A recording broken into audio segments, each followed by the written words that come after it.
Well, Esokuqala is a thought-provoking production that weaves together music, dance and drama to tell a poignant story about the complexities of modern South Africa.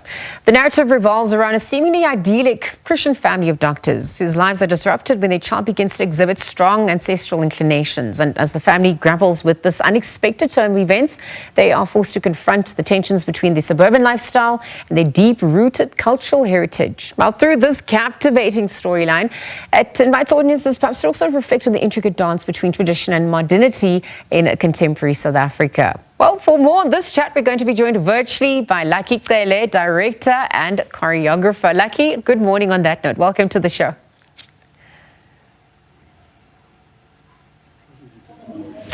All right, Lucky, if you can hear me, we are live and we're obviously just looking at this production, the significance of it, the need to also tell Esokuqala, portray the conflict between traditional African values and modern suburban life. Tell us about the inspiration and that need to portray this story. Hi, morning to your viewers. Thank you so much for having me. I am Lucky Cele, the creative director of the show. I'm a writer, I'm a composer, and a choreographer of the show. I'm a very traditionally inclined person. I started writing traditional stories since 2010.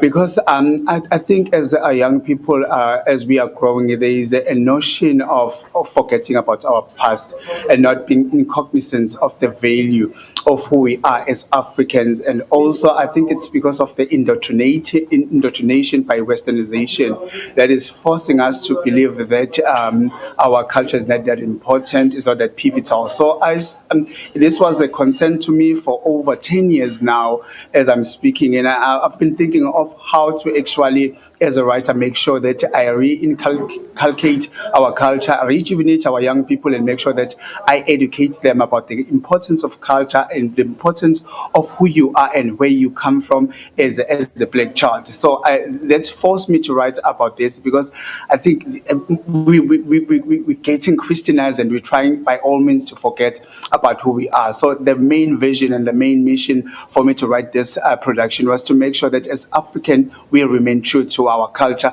our values, and our beliefs. Well, you certainly said it all. It really is about maintaining our cultural heritage and solidifying our identity, particularly when themes of ancestral powers are explored, perhaps also the influence of religion, including Christianity.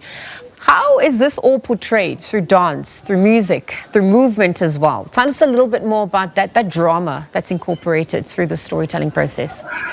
All right, this is a very beautiful musical production, and I've created 30 jobs in total for young people who are within the creative and cultural industry. We have newly composed music. We've got newly choreographed dance moves.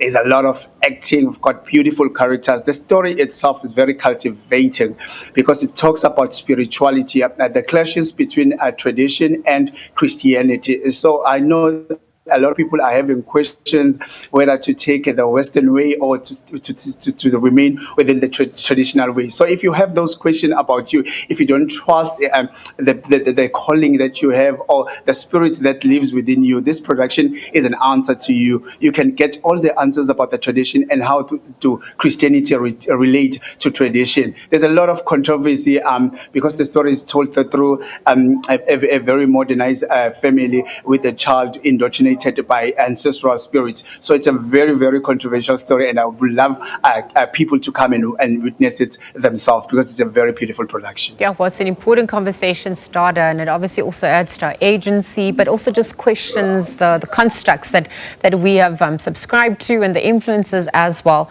What were the biggest challenges in coming up with this concept, you know, the treatment plan itself, even just the execution? How did it also change you through the process? What was reaffirmed for you?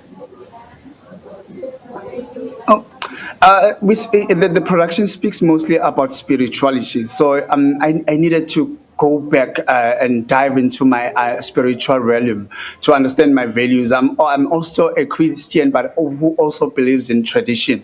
So I'm a combination of both. So the storyline is all about these spirits, to make sure that you identify them, you understand them, and you see that there are no clashes between the two spirits, because they are both servicing the same God. If you look at Christianity and the commandments, the 10 commandments, they speaks of love, purity, and cleanness. And also in the traditional way, we also speak about that. For you to be accepted by your ancestors, you need to be clean, you need to be pure, you need to be respectful, you need to have dignity. So those are the things, and I see no clashes between these two things. So I needed to make sure that as much as I expose both sides of the world, but I remain true and authentic to our Heavenly Father, who is God, because we are all of these tradition and these spirits are servicing one God. So the entire show, I think I went through a very strong spiritual journey, but it was great creating it, and I'm very grateful to the Department of Sports, Arts and Culture for supporting this initiative. Where's it showcasing? How do we keep the conversation also going with you as we explore, what it means to really go back to the beginning and obviously unlearn, relearn, learn some of those learnings that we've undergone in this lifetime? I didn't get you right there, but I think it's staging at the Playhouse today at 6 p.m. Tickets are available at Web Tickets, Compu Tickets. People can come in and buy tickets at the Playhouse. I think you were asking that. I didn't get that clear. Sorry. No.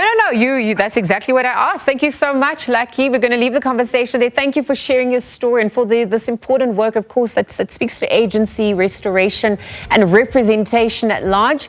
We're going to leave the conversation there for now. Good luck as well. Lucky Cele this morning, director, choreographer of Esokuqala, chatting about the exciting dance play that obviously is about pondering the complexities of identity, heritage, and just that search for balance in a rapidly changing world. Again, thank you to him for joining us at this hour.